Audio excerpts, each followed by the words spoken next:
first night of Hanukkah, everything went as planned. I lit one candle, well technically two, if you're counting the shamas, and I guess that I do. Said a couple of prayers that you probably know, and remembered what happened millennia ago in a distant, troubled land. Because that's what we do at Hanukkah. On the second night of Hanukkah, things mostly went as planned.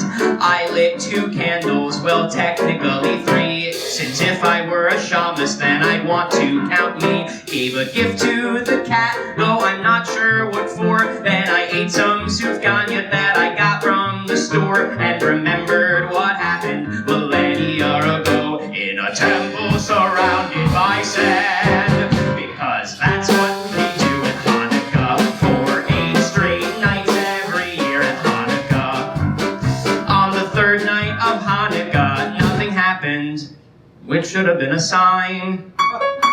'Cause on the 4th night of Hanukkah, I visited my mom and dad.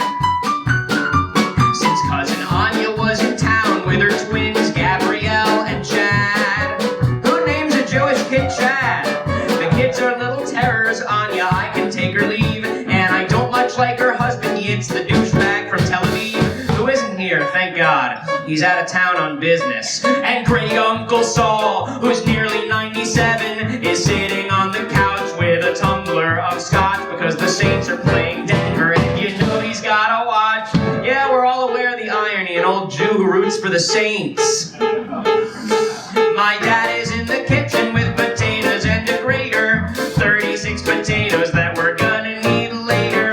Mom's down in the cellar and digging through boxes, since it's just not as fun when there's no risk of fear to find the deep fryer they've had for forever, and only set up at this time every year, since any sane woman or man, she says, doesn't make latkes in a pan. And more guests arrive, as guests always do. 8 lawyers, 4 surgeons, a rabbi or 2, a jeweler, a psychic, and I swear this is true, a man who once ran the Chabad of Kathmandu, and a couple they met on a cruise to Peru, because my parents seem somehow to know every Jew in a 30-mile radius. That's 20-odd people in one mid-sized house, which is too many. The psychic, by the way, is married to one of the rabbis. They are both named Linda, which probably gets confusing. So, everyone's milling about eating snacks, with the kids, of course, running around like they're mad. A lawyer sits down on the couch to relax, and Saul screams, "Get up, kid, you're making them bad!" Because nobody remembered to warn him that Uncle Saul's extremely superstitious about football. Also, the guy he called kid is somewhere north of 60, which I guess is a kid, when you're almost 97. The surgeons are helping my dad in the kitchen with getting the last dozen spuds are so chopped, and Mom drags the fryer up out of the cellar, 'cause latkes are coming and cannot be stopped. Hey, latkes, a wonderful food. Latkes, I'm always in the mood. The latkes with applesauce or sour cream. Latkes, to eat them is to live a waking dream. And everyone's having a very good time, drinking beer and wine and hot chocolates and eating finger foods. The sun's almost down and the fryer is frying. We all gather round the menorah as one. From elsewhere come sounds of the children both crying. They can't have their latkes till the blessings are done. And Yitz is on FaceTime from LA or somewhere, excited to watch from a country away. And everyone wears my old bar mitzvah yarmulkes, and the rabbi lead us as we say a couple prayers that you probably know. Everyone says amen, and then there's a moment's pause, and then Mom shouts, "Who wants latkes?"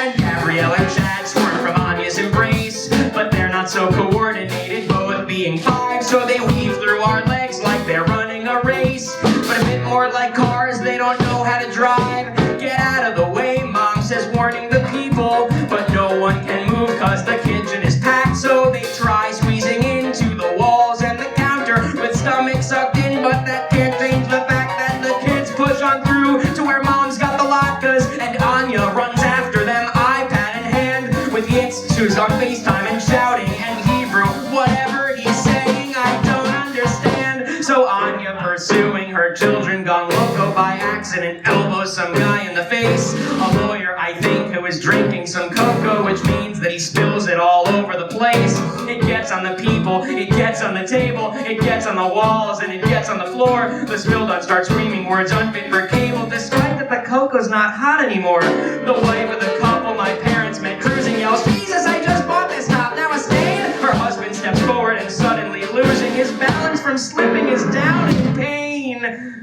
Luckily there are doctors in the house, and they jump into action, which is maybe not the best idea when there's so many people around, because down goes the jeweler, and down goes the lawyer, and down goes a rabbi, and down goes my dad, and Linda the psychic says, I knew this would happen, and Linda the rabbi says, honey, shut up, and the children are still going mad. They tromp on the people like climbing a mountain, constructed of septuagenarian Jews, and Anya's behind them with the who's still shouting, and I'm in a corner, no hope of escaping, imagining this on the 10 o'clock news, and mom has a plate full of latkes, sizzling hot from their frying, and Gabby and Jack both slam into her legs in excitement, and that's when the beautiful starchy oily discs go flying,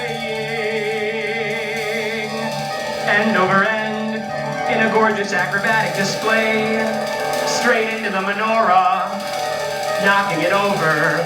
They're fresh from the fryer, and now they're on fire. And everyone's screaming. The weather from back pain or fear, I don't know. Somehow I make my way out to the hall, to the broom closet where mom and dad keep the fire extinguisher, and I grab it, and I spray! And the fire is out, and the latkes are ruined, and everyone's covered in foam.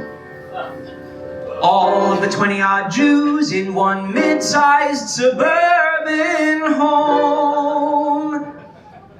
All except one, and that's great Uncle Saul, who's still on the couch whooping with glee, because the Saints scored a field goal, which won them the game, and as for what happened in the kitchen, he just didn't see, and he says, still not looking, can somebody bring me some latkes? I'm starving. And it takes a while, but everyone manages to get themselves up off the floor, maybe a little bit bruised, but nothing seems broken. It's a Hanukkah miracle, and Dad says it's amazing that fire extinguisher still works. We should have replaced it 8 years ago, and that's another Hanukkah miracle. And there are still latkes to be fried that aren't covered in foam, which is a bit less of a Hanukkah miracle. But being together, surviving disaster, that's the real Hanukkah miracle. On the 5th to 8th nights of Hanukkah, everything went as it should. I lit the candles from 6 up to 9, since I'm counting the Shabbos, and that's just fine. Said a couple of prayers that you probably know, and remembered what happened millennia ago, but also a few days ago, when troubles arise, we survive, and that is good, because that's what we do at Hanukkah. Every year at Hanukkah, or 8 nights at Hanukkah. See you next Kislev.